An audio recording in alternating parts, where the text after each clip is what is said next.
Good morning, everyone. Thank you so much for joining us today. On behalf of Coastal Community Foundation and Social Venture Partners Charleston, we're thrilled to have you here and even more excited to have the opportunity for you all to hear Charles Weathers of the Weathers Group.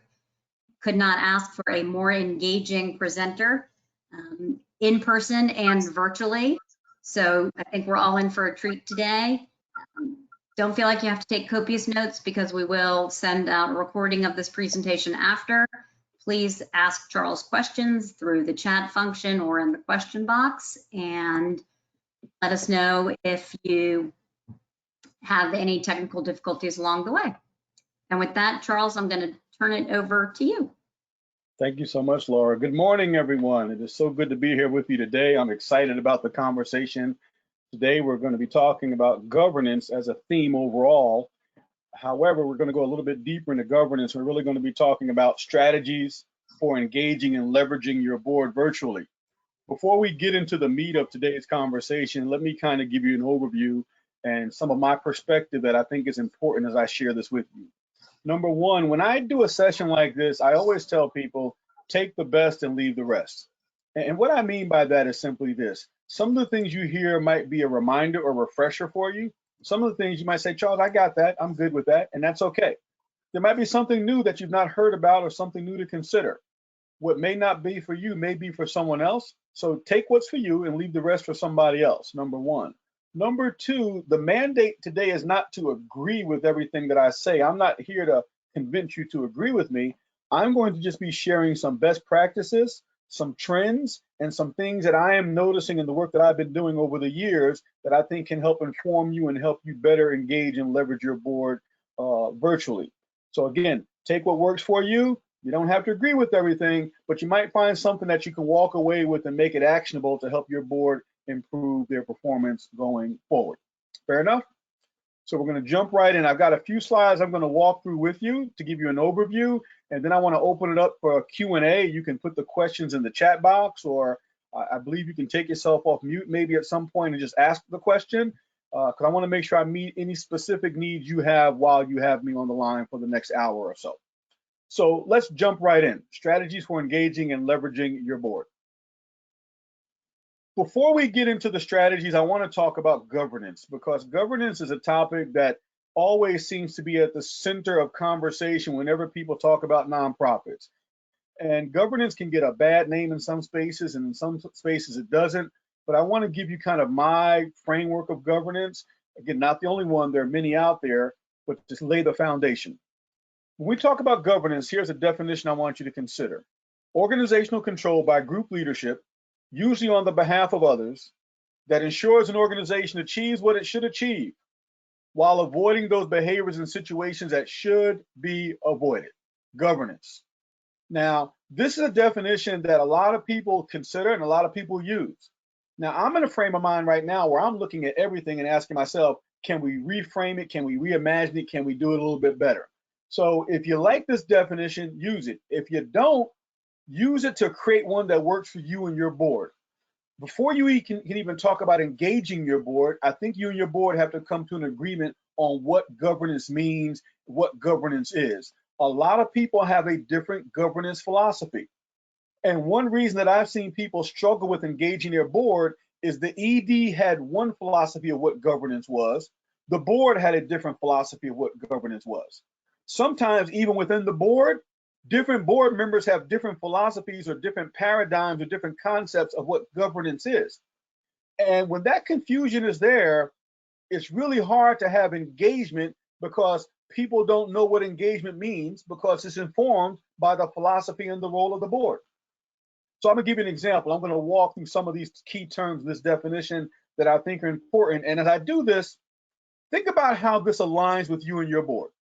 So the first two words in this definition say organizational control. The board controls the organization. Okay, I get that. I'll buy that. But I want you to remember, control does not mean manage, and control surely does not mean micromanage.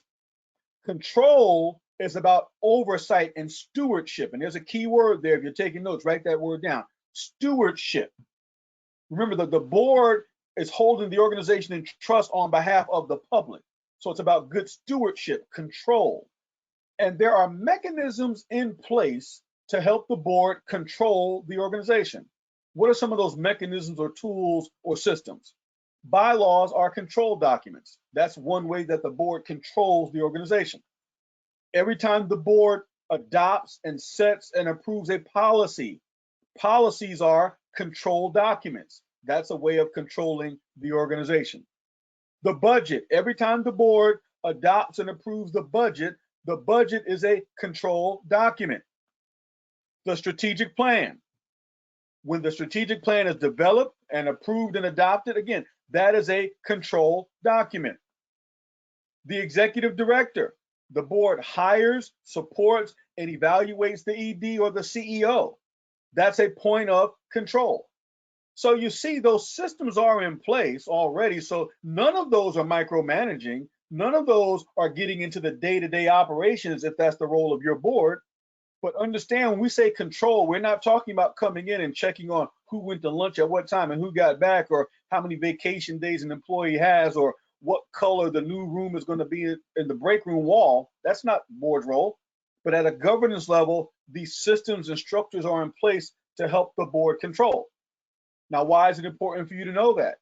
Because even during a time like right now, where we are working virtually, those systems and structures must stay in place and are there to help the board maintain their role and do their job. By group leadership. Group leadership is important. Again, another key term, group leadership. Part of engaging is understanding leadership. One voice does not speak for the board, but the board speaks with one voice. Let me say that again. One voice does not speak for the board, but the board speaks with one voice. It's group leadership.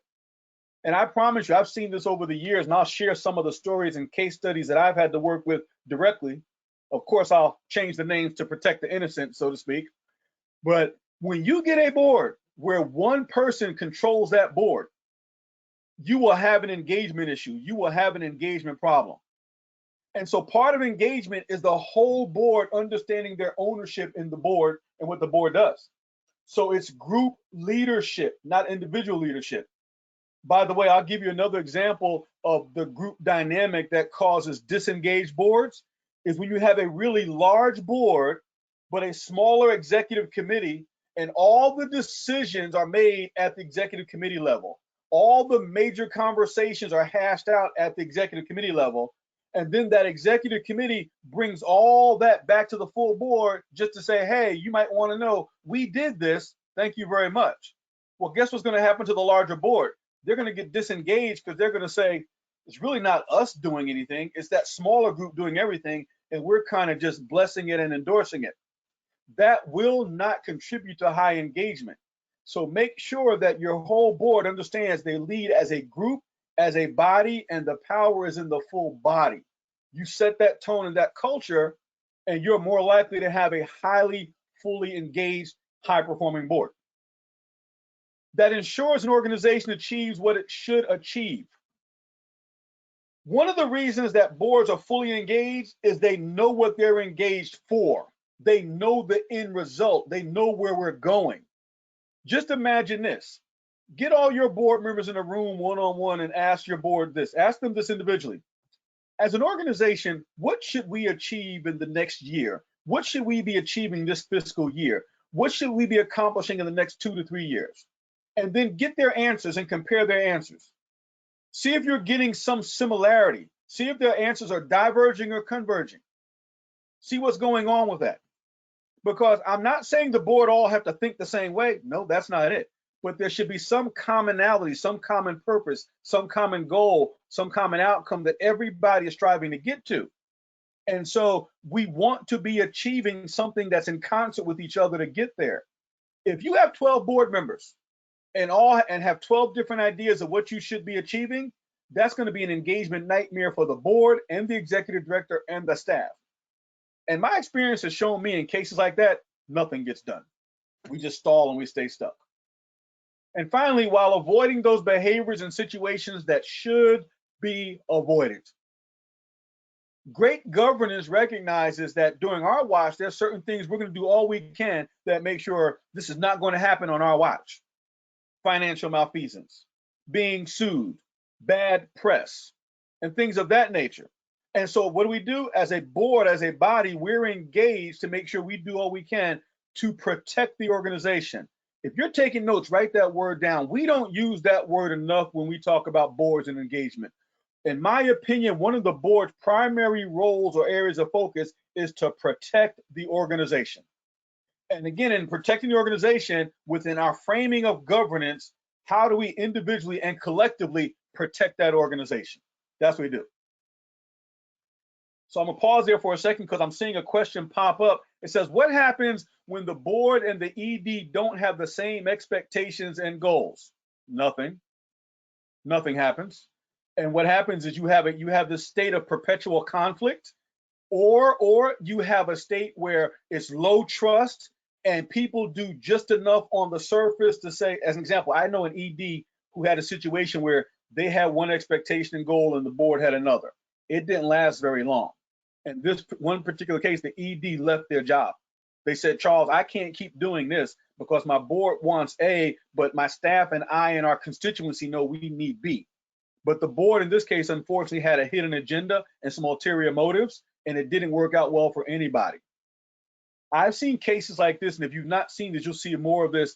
I'm actually seeing more mediation taking place between boards and EDs, believe it or not.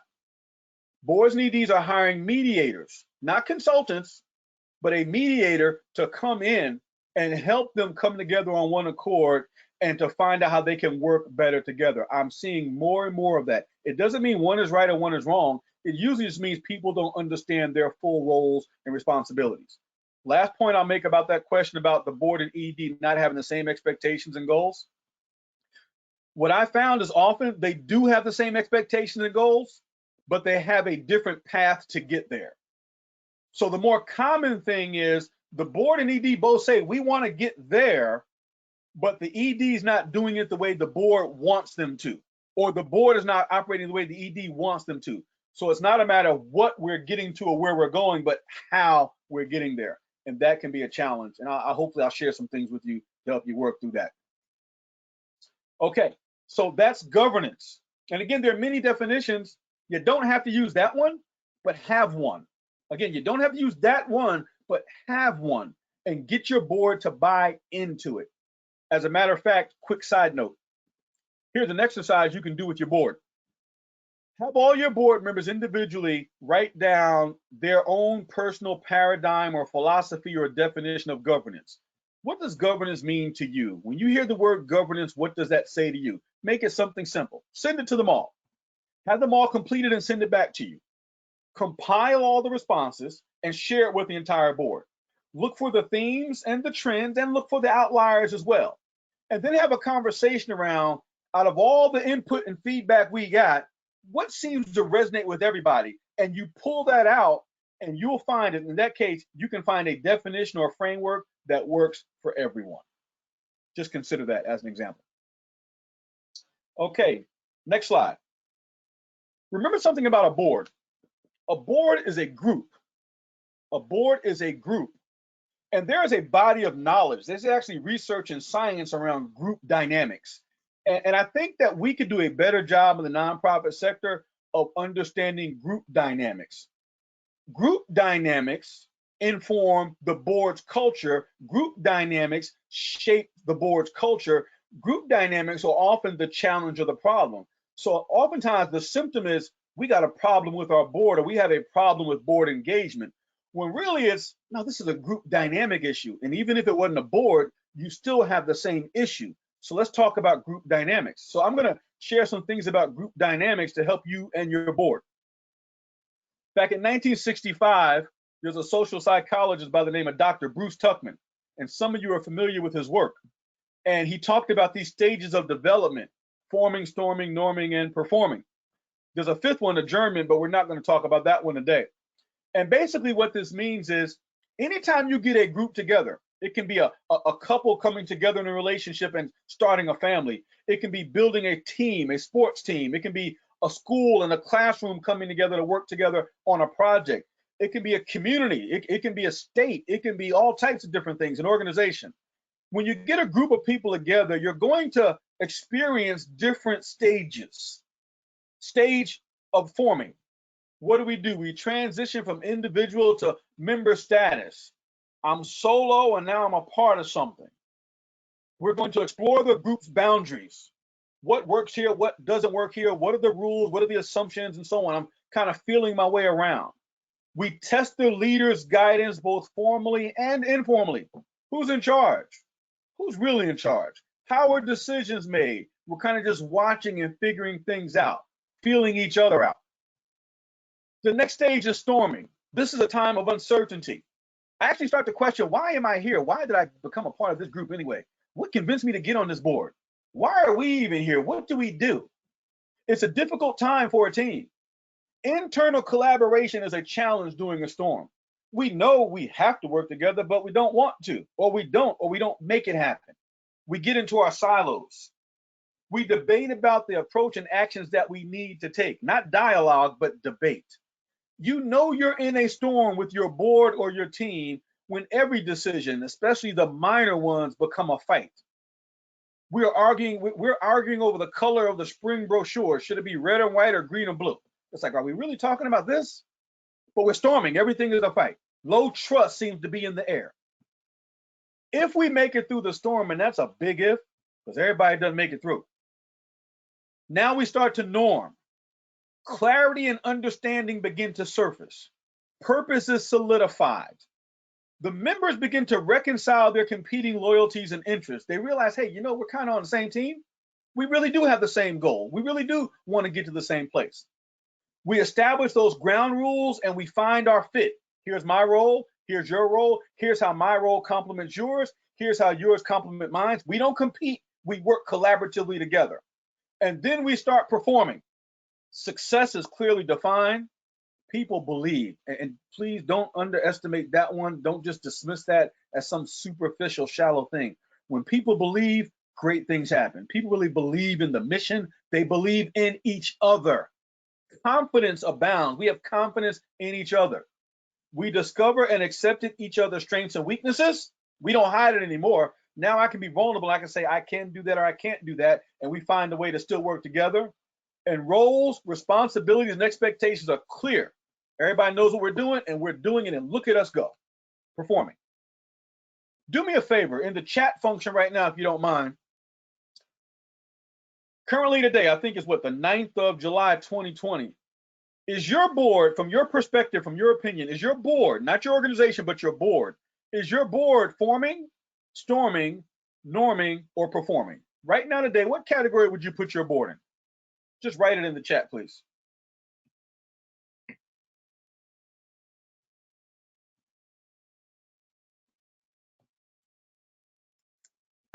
I see norming.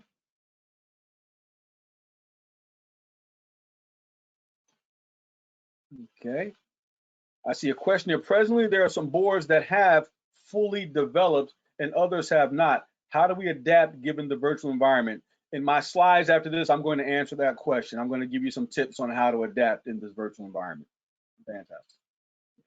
Let me show it to you another way. Several people said, and some said performing.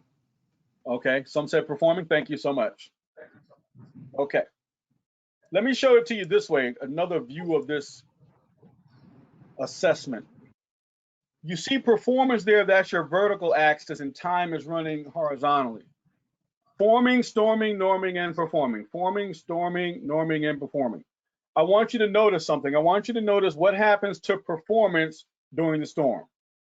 It drops. During the storm, performance takes a dip. It goes down. Now, why is that? Because when we hit a storm, our focus and energy get moved off course. So performance goes down. When we hit a storm, doubt and uncertainty begin to arise. We don't know if we can really trust our team members or even trust ourselves sometimes. When we hit a storm organizationally, we actually go into survival mode. We kind of duck and cover. We're just trying to get through. If you ever want to experience what it's like being in a storm and how it manifests, try to do a 5-year strategic plan in the midst of a storm right now. That's not fun. People in the room are talking about what are we going to look like 3 to 5 years from now, and you're thinking, I'm just trying to get through the payday. So storms can be tremendously, tremendously challenging for a team, for an organization. But I have to share this with you though. There's value to storms. There's value to storms. There are some lessons we can only learn in the storm. We don't know how strong our strengths are until we go through a storm.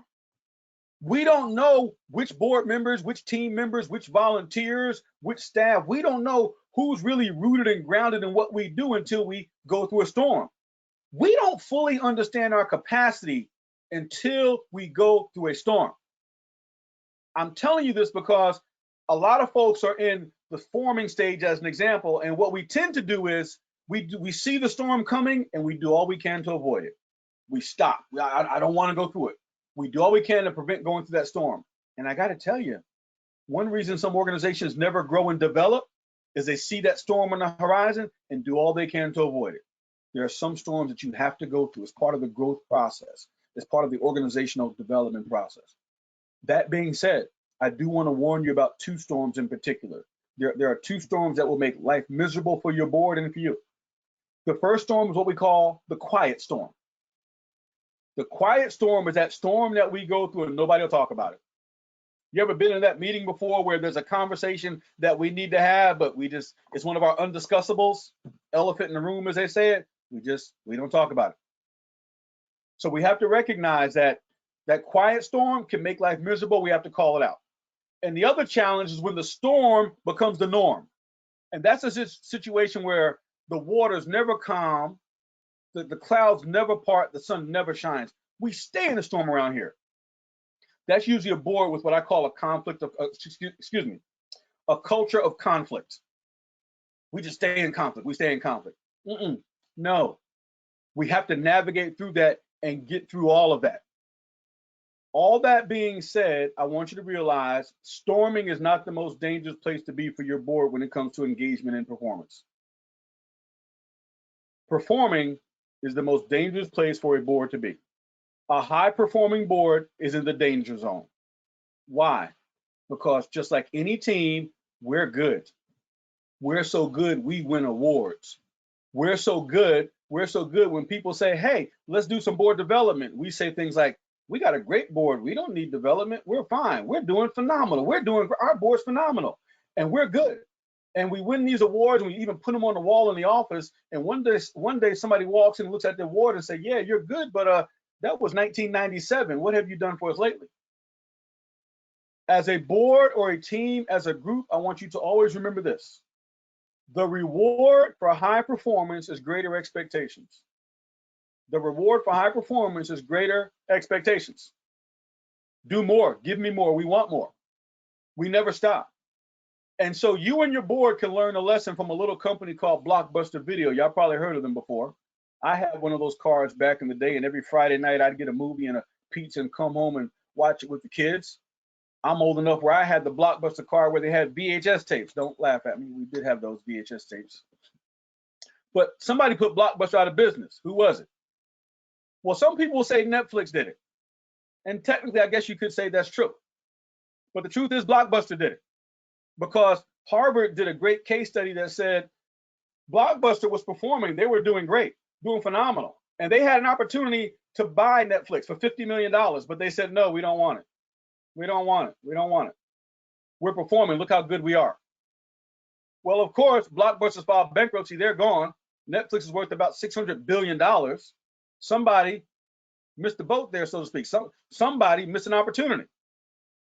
What Blockbuster was lacking was a very strategic perspective, which is the person in the room who's going to ask this question, what's next? On your board, on your team, on your management team, you need a person who's going to ask what's next. The what's next person is not just looking down the road. They're trying to look down the road and around the corner. What's next? I know nonprofit boards right now that are managing this virtual time just like this. Why? Because they were asking what's next. Now, they did not envision a global pandemic, but they did envision changing board processes. They did envision not meeting face-to-face all the time, what that would look like. So even right now, if you never asked that question before, now's the time to start asking what's next for our board and reimagining that. And this is an ideal time to have those conversations. And I'm going to give you some questions to help you imagine what's next and help engage your board and leverage them virtually. In reality, though this looks like a nice little path here, here's what it looks like in reality for you and your board. You're all over the place. Because whenever you bring new board members in, board members transition out, there's turnover, new programs, new requirements, new grants, a new ED, whatever happens, you're kind of moving all over the place.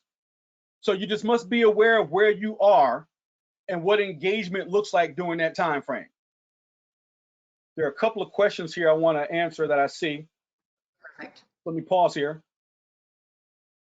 Laura, do you see the questions there? Yep, I was just about to share them with you. So one question is, Go for it. does a board recycle through the phases every time a new board member with new views and beliefs joins? Yes and no. It depends on, quite frankly, the new board member's energy. I've seen new board members that kind of, I'll call them a dominant person, a person who walks in the room and they have that presence where they're going to be heard and they're going to share and they're going to speak up. That person, one person can shift the entire thing. Absolutely no doubt about it. I've seen other new board members who have beliefs and things of that nature that they want to share, but they don't. They just walk in and they listen and they watch and they observe. That's not going to be as much as a major shift immediately. So again, it really does depend on the attitude and the energy of that person walking in the room, in addition to the board chair. Because see, I tell board chairs all the time when I'm coaching them, I'm saying, bring in people who will disrupt the status quo. Let new board members question the status quo. You all continue to question the status quo. So even if that board member, the new one, doesn't want to talk or has beliefs but doesn't want to share them yet, find a way to give them space to do that. That might be exactly what you need. Next Great, question. thank you. Next question is, should the what's next person be a board member or staff? Both and. Both and, absolutely. And here's why. Here's why I want to see that at both levels. Because the board is at a governance level and they have certain things on their radar screen, and the staff is at an operational management level. They have certain things on their radar screen. And I think we need that view in both of those areas. Absolutely, you must have that. As an example, just imagine having a staff who really have that what's next energy and who are driving forward and looking at things, and the board who's saying, we've never done it that way before. I don't want to question the status quo. That will keep bumping against each other right there when certain things need to get approved, adopted, particularly budget items and changes of that nature. Or flip it. I'm working with a group right now that has this dynamic. The board has a couple of what's next people, and they're really trying to be bold and reimaginative and drive change and redo the strategic plan and look at having greater impact and so on. But there's a staff that's been with this organization for a minute, and the staff is like, we can't do that. We tried that 7 years ago. We tried that 10 years ago. We don't want to do that. And they're having some conflict. Again, this is being facilitated and mediated, but hopefully if you have that in both areas, you can drive those together. They run parallel. Great question. Anything else there, Laura? Nope, that's it. Okay, fantastic. All right. So now let's talk about some strategies for engaging and leveraging your board virtually. What are some things you can do right now? Okay. Number one, define engagement. Define engagement. If you really want to have some fun, again, I like doing stuff like this. I'm kind of nerdy about things like this. I'll ask my board, what does engagement mean to you? And you will get a million different answers.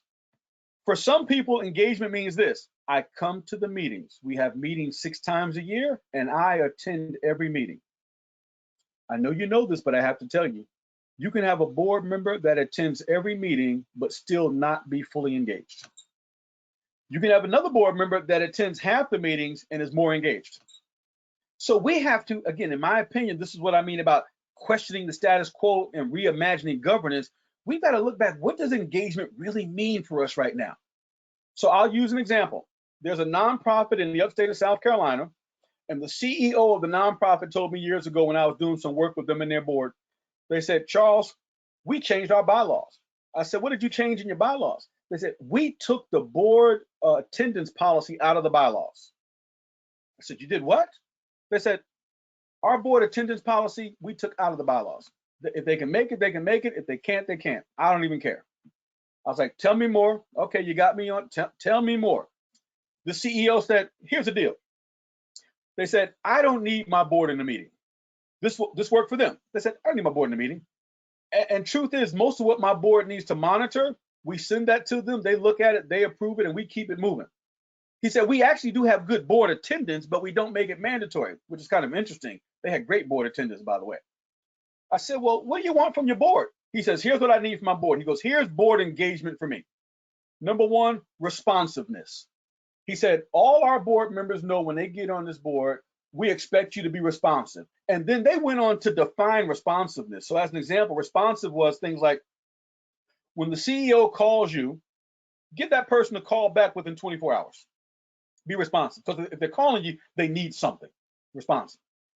Number two, open doors for us. When the CEO comes into your community and they need access at a certain table in a certain organization, and you know people in that circle, the expectation is if you're an engaged board member, you won't just open the door. You'll go to the meeting, sit there, make the introduction. Okay, everybody's good, and you can go on about your business, but make that connection for them. Third thing, be an advocate.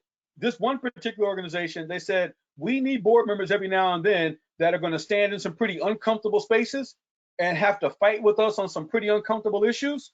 That's what I need. I need you in that space with me, standing shoulder to shoulder. I can't be there by myself doing that. And they found some pretty high power, high engaged folks where they are that said, I'll buy into that, I'll do that. And oh, by the way, even though board meeting attendance wasn't a standard for them, they have phenomenal attendance at the board meetings. Why? What they did was they defined engagement. And then when people got on the board, they have a deep conversation about what engagement really means and what it looks like. And by the way, based on where this board member lives, what their job is, and the sectors they work with, engagement can mean different things for different board members. So as an example, in this case, there's one board member who has not been to a board meeting in 2 years. They've not shown up in 2 years in a face-to-face board meeting. But they don't have this person on the board for that. They have them on the board for another specific reason. And every time the ED calls or the CEO calls, that board member responds, they show up, they do it, they go on about their business. Now, again, that may not work for everybody. I'm not telling you to cut and paste this model. I'm just telling you, defining engagement can contribute to increasing engagement. Let me say that again. Defining engagement and being clear about engagement can contribute to increasing engagement. So very important that you do that. Okay, so don't use ambiguous terms like, we want you to be committed, we want you to be involved. What does that mean? I don't know what that means. Oftentimes I'll say to a CEO or a board chair, what does an engaged board mean? They'll say, they're committed and involved. I'll say, what does that mean? I don't know what that means. And they don't know what that means. So be very specific. It means this, it looks like this, we want this. And when you do that, people are better engaged. Or they can say up front, I'm not doing that, and therefore just don't even get on the board. Very important there. Any questions on that one? Okay. There's one question. What if our definition of engagement does not fit with the virtual model? Then here's what I would do. I would have a definition. If you're saying that you're going to go back to face-to-face at one point in time, and then we'll be able to use that engagement definition in the future when we go back there, that's fine. I'm going to make a suggestion to you. That's not going to happen. I don't think, this is my opinion now, I don't think your goal should be to go back to normal. I don't think we're going back to how it was pre-March 12, 2020. I think this is an opportunity to redefine that engagement. And right now you can say, you know what will engagement look like in the future? Let's not guess, let's not wait for somebody else to figure it out. Let's figure it out for ourselves. And so what you do is you start to take the structural requirements of engagement out. And you start saying, you know what? Engagement is not about X amount of meeting attendance, coming to meetings. It might be about responding to phone calls. It might be about showing up when I need you, things of that nature. So I think if you just keep that current definition, and that current definition does not fit virtual, you're either going to have to change it now or later, because virtual is not going away. It's not going away. And here's why. I've been in this business almost 20 years. And matter of fact, I posted something on LinkedIn about this yesterday.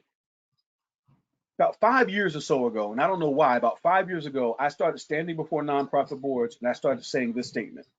One of the trends that I see happening in the nonprofit sector is that board meetings are going to they're going to decrease. The number of meetings are going to decrease, and we're going to start doing more virtual meetings. And people laughed, and people said, "No way, no boards have to meet face to face. We just have to. We just have to." I said, "Listen, I'm not telling you that I want you to do this. I'm saying just be prepared for it. The days are going to come where this is going to happen." And even prior to COVID-19, I know of some boards in this state and across the country that went to this model, where the board meets face to face once a year. Their annual meeting, everybody convenes to that annual meeting. It's on the calendar locked in, but every other meeting is virtual. And it worked for them. Now, I didn't know about COVID-19. I wasn't thinking about a global pandemic. I was just looking at technology. And more importantly, folks, please get this. I was watching the generational differences in the workplace and watching how folks between 20 and 40 years old did not, for the most part, I'm going to generalize, but did not, for the most part, feel a need to sit in a room with me to have a relationship with me and work with me. I saw that coming, and people saw that coming. So many of our board engagement models are based on we have to be in a room and look you in the eye and shake your hand in order to be in relationship and work together. We're in a space right now, like it or not, where that's just not real. There are people who are developing relationships just like this and not being face to face. So I think my perspective, take this time to take that engagement model and shift it where it's a hybrid. Watch this, hybrid, not getting rid of face to face, but come up with a hybrid where engagement is here's face to face, here's virtual, but they both get us to the same place. I think that's our work. And this next one actually speaks to what I just said, recalibrating expectations. And that's what I just talked about. Now's the time to recalibrate expectations. You want to have some fun? Does anybody have a board letter of commitment or board statement of commitment that board members sign before they get on the board? Kind of give me a show of hands or a clap or a thumbs up or something. Anybody responding to that, Laura? Not yet. Okay. There are some tools out there called board letters of expectation, board letters of commitment, board roles, responsibilities, and so on. And it's usually a list of like 5 to 10 to even 20 things. Here's what the boards do. And there are things, again, if you look at it, there'll be things like attends all the meetings, gives money, shows up to at least 3 events. I'm not saying any of these things are bad. That's not what I'm saying. I'm saying just reimagine them. Go through that list and ask yourself this question. What does that expectation look like in a virtual environment? How can we modify that expectation to be meaningful in a virtual environment? That's your work.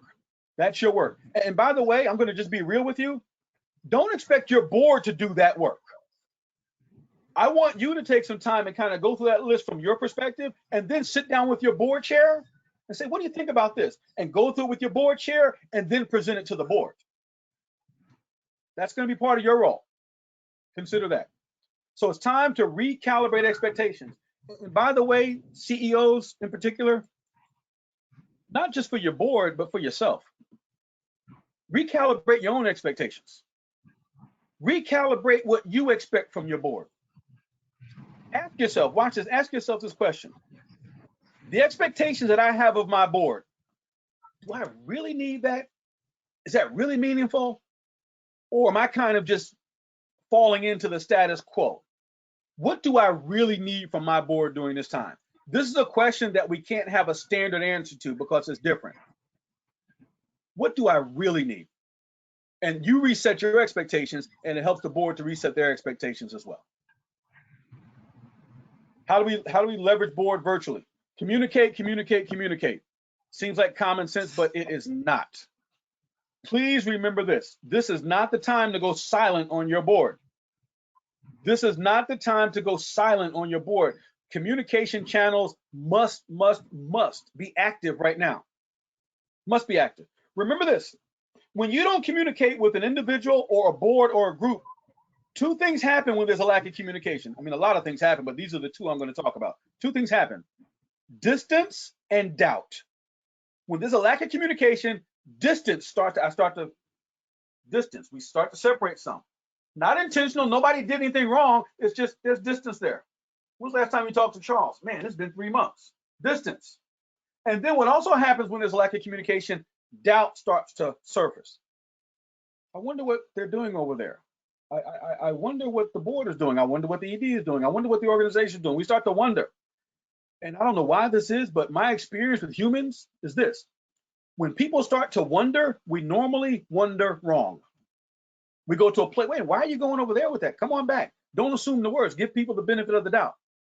So to prevent the distance from taking place and to remove the doubt, keep the communication channels open. Now, in a virtual world, how do you do this? I serve on the board of a pretty large organization in South Carolina. And I'm saying this because I want to give you the context. We cover about 16 different counties, have a huge budget, large staff. Of course, just one, the ED works for us, the board. And COVID-19 and the shutdown, everything is having a major impact on this organization. So communicate, communicate, communicate. What happens? Our board meetings went virtual. We had been meeting in person, and you could always have the option to call in, but now the board meetings go fully virtual. Okay, that's still intact. Committee meetings go fully virtual. Fine, that's intact. But the CEO and his management team decide, you know what? We need to keep the board abreast of some things that are going on because it's changing so frequently and there's so many external factors impacting us. We got to increase our communication channels because they recognize this. People have different communication needs and different communication preferences. So some people want more information, some people want less information, and some people want information this way versus that way. So they said, how do we do this right here? So here's what they did. We have the standard meetings, committee meetings and board meeting, virtual. But then they said every Friday morning at 8 a.m., from 8 to 9 a.m., we're going to have a board call. Not taking attendance. Any board member who wants to call in on Friday morning at 8 a.m., either the CEO or one of the VPs will be on the phone and will answer their questions and we'll give them an update of where we are on some critical issues just to keep the board abreast. This wasn't micromanagement. The board wasn't getting into the operations because what was happening had an impact on governance and policy and strategy. So the board had to have this on our radar. So that call takes place every Friday morning, 8 a.m. Board members call in if they want, if that works for them. The call is also recorded, so board members who don't make the call, they can go back later and they can listen to it. There's a PDF document of the talking points of the call that are then also emailed to everybody. So now you have live, you have recorded, you have email. Once a week, that's happening and that's taking place. Oh, by the way, there's a board portal that's constantly updated like a blog, like a live blog. For those who want that, you can go there and you can see some updates as well to keep it on your radar screen. So all these different avenues and methods of communication keeps the board fully informed, fully involved, fully engaged. And when there's an ask or a need, the ED will say, board members, I need you for such and such. I live in Richland County, I'm in Columbia, so the ED will say to me, Charles, we have this happening down there. Can you meet me here for this? Or do you know this person? Can you connect me? As a matter of fact, just yesterday on the meeting with the ED, they said, we have some things in Newberry County we're trying to take care of. Can you help me out in Newberry County? I said, you know what? I know the city manager of Newberry County, and I know the chair and the ED of the Chamber of Commerce. Would that help? They said, absolutely. Made the introduction via email. As a matter of fact, I just saw a notice early this morning. They've connected, they're talking. So that communication, let the needs be known. I met the need, help them meet the need, engagement. That's the work there. So communicate, communicate, communicate. Especially, let me say this again, especially if the news is not great. This is not the time to surprise your board. Let me say that again. This is not the time for boards to be surprised. Keep it on the forefront. Laura, did I see a question pop up? You did.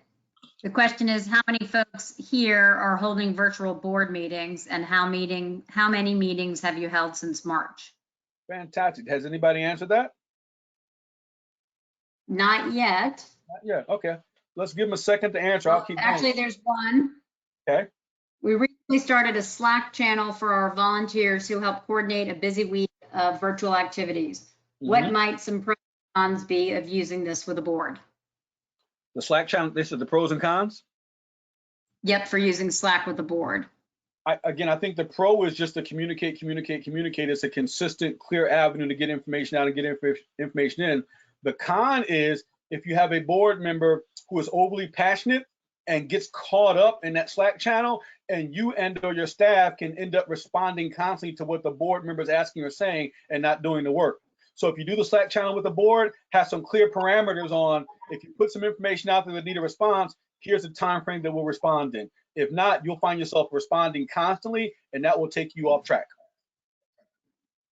Looks like most folks on this webinar have been meeting virtually since March, April, and are doing pretty well. Wonderful. There's another question. Let's see, hold on, sorry.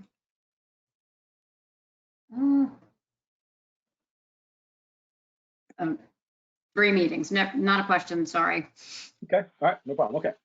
So next thing, if you want to engage and leverage your board, I want you to exhibit what I call confident vulnerability. Now, those words might seem mutually exclusive to you, but they're not. You can be confident and vulnerable. Part of board engagement, here's what I'm seeing with some EDs that I'm working with and I'm coaching right now. They're in a space where they don't know who they can go to and really be vulnerable and talk about the reality of their situation. I talked to an ED last week that said, Charles, I want to talk to my board and I want to engage my board, but my board panics. They said, my board panics, Charles. And they not only panic, then the situation gets worse once they get involved. And they said, I want them to be involved, but they've got to stay in their lane. And I'm not sure, Washington said, I'm not sure how to tell them what I need without presenting myself like I'm incompetent or like I don't know what I'm doing. I get that. I get that. So what we have to do is we have to do what I call exhibiting confident vulnerability, where when I ask the board for support, when I ask the board for help, I'm not saying that I'm weak. It's not a sign of weakness. It's actually a sign of strength. What I do is I go into the board with this word. I'll say to the board, we are collaborators. Remember that word, collaborators, co-labor. We co-labor together. And I as an ED, it is not fair to myself or to you as a board for me to bear the burden of some of these decisions or just the knowledge of some of this information on my own.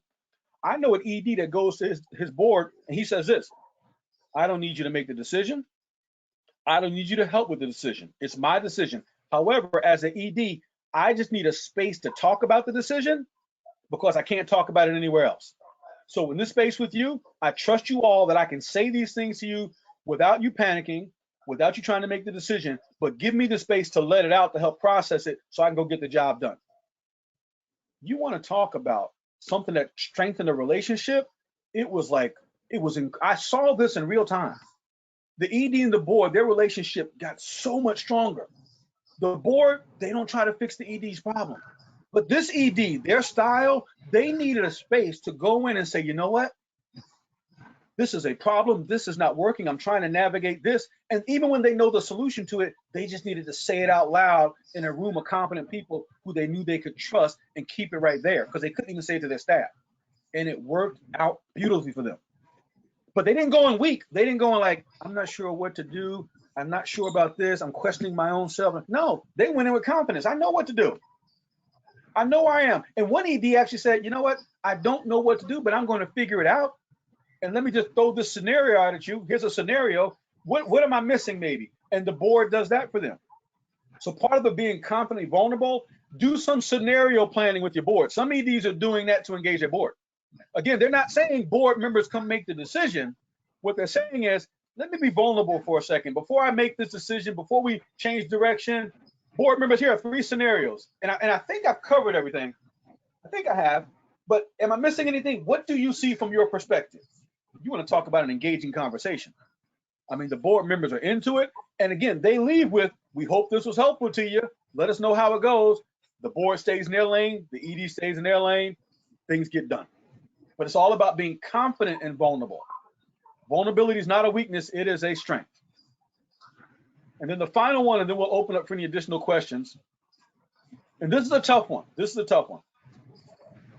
Work with those who are willing and able to work.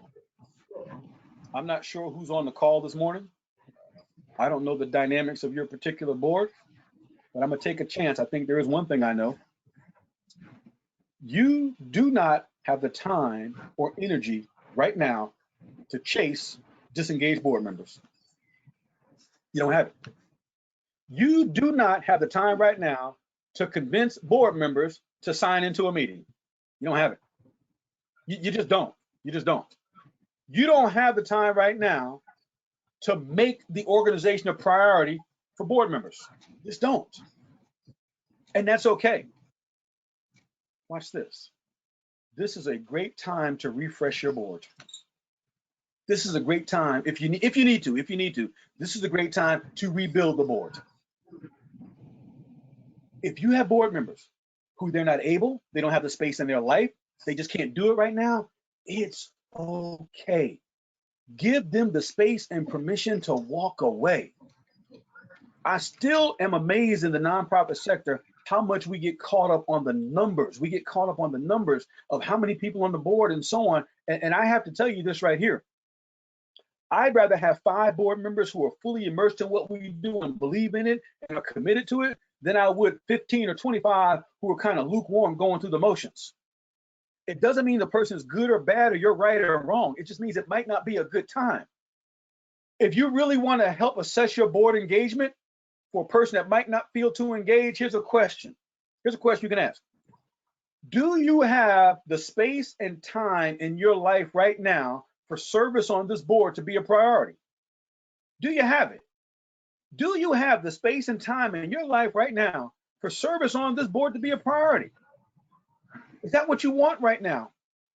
That's a tough question, but we must ask it. There's another board I serve on. This afternoon, I'm the chair of the governance committee of this particular board I'm on. And there's a couple of board members that have not been engaged according to our framework. Not the ED. The ED is not calling them. I'm calling them. I'm the board member. I'm calling my fellow board members, my colleagues. And I'm having this conversation with them today. Hey, how you doing? What's going on? Not rude, not calling them out, not embarrassing, not ignorant, just finding out what can we do, if anything, to help you be more engaged. And if not, hey, is this the time right now where you have the space and the priority and energy for this to be a priority? And if not, it's all good. We can revisit this another time in your life, but not right now, maybe.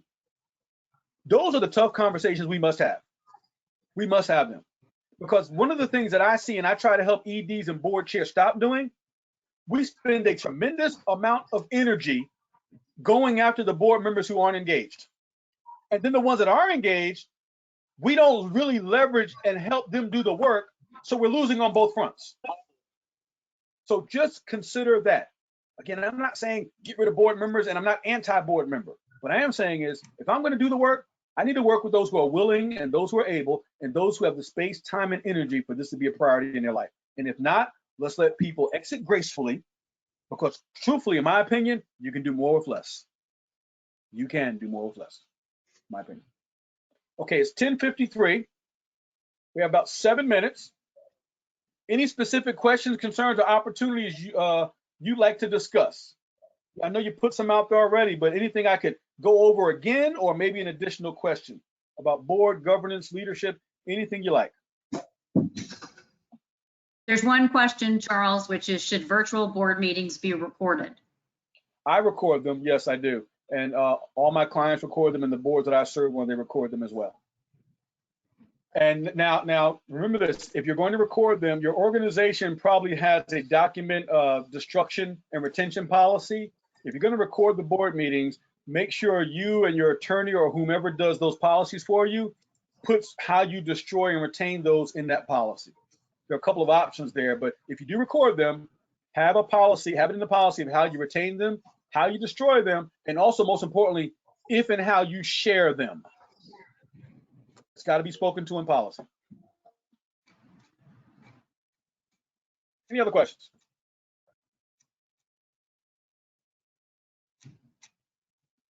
Fantastic. Well, Laura, it's about 10:55 now. I don't think we have any other questions. I just want to say I hope that you got something out of this session today. I know it can be challenging doing things like this virtually, but we're not doing anything we're not asking our boards to do. If I could be of any further assistance to you, you see my email on the screen right there. Please feel free to connect with us on social media if you want to follow and get additional information. If you have questions afterwards, email me. I'll answer you. I promise you I'll answer you. However, give me 48 hours to answer you. Usually doing something like this every day, so email me directly. I need 2 days to get back with you on certain things, so just give me that grace, please. Laura, I'll turn it back over to you. Thanks for the opportunity. I hope I added some value to your leadership journey and your board's governing role. Thank you so much, Charles. I really appreciate it, and I'm sure everyone here does as well. As a reminder, this will be sent out to you, which will include Charles's presentation. Definitely reach out to him. He is a wealth of knowledge and certainly one that should be tapped. SVP is also available to schedule individual coaching sessions on specific topics. So if you have an issue that you want to further discuss, reach out to me and I will connect you to the best possible partner to do so. And then lastly, please fill out the survey that you're going to get after the webinar ends, because it will help us make sure we're delivering the kinds of programs with the content that you want most. So again, thank you, Charles. I really appreciate you sharing your expertise and your time with everyone this morning. And I look forward to seeing everyone hopefully on July 21st for our next webinar on resilient leadership with Darren Goss. Awesome. Thank you all. Have a great day. Bye, Charles. Thank you. Bye-bye. Thank you. Bye-bye.